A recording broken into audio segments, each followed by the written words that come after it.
por exemplo, na Bonaire, nós temos kinderombudsman. Então, esse também é uma primeira recomendação. É temporada que eu publicar minha investigação. Então, eu estou contente com a Corsol. Também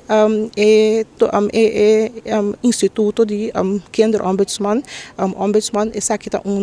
agora aqui está hot topic. Está tópico que está papiado kan dirigir anto tá bezig tá boga pa e bini de verdade para sombra e defensor de muita atenção que tem que sair na vanguardia de muita na anto pasoro pa e direito na aqui de verdade guardo proteger bonita tá com na Bonaire esse tá a situação acaba esse tá dor de sistema com feito marara com Bonaire viram open bale camp com marara diretamente na Holanda kinderombudsman agora apontar para e best eilanden nang anto bota mira com nanta promote hope e direito de participação com muita nanta guardo participar guardo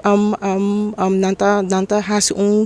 apelação de muita nan panang duna na opinião to kante kiko nanta haya pelo que trata a situação que está concernando anto nanta publica essa aqui nanta meio corante de notícia anto de diferente maneira que na maneira que o povo também está guardo assim consciente para com essa aqui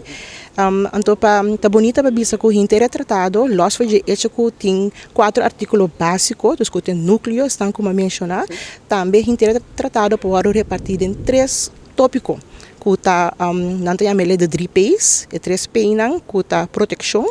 se está papia para sumes e muito na mesa proteger riba diferente área pero também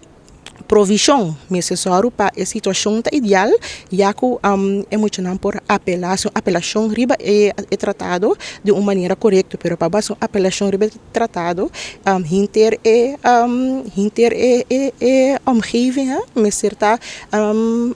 correto me certa diferente maneira na holandês voorzieningen que é beleid me certa correto mas é muito não me se por razão apelação de uma maneira que não por me tem processo que me se para o Canadá comunidade no momento que não quer fazer uso de unidade de direito não então também proteção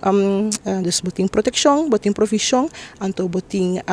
edilaster com a participação então esse meta é hope bonita que botin mire back em forma de awe na Children's Museum e também na Isla Nambes com kinderombudsman da hope ativo na Isla Nang e ita purbani haya muito nang asneleu com não por pisa também que quando tá haya e pensa de coisa que tá passando em comunidade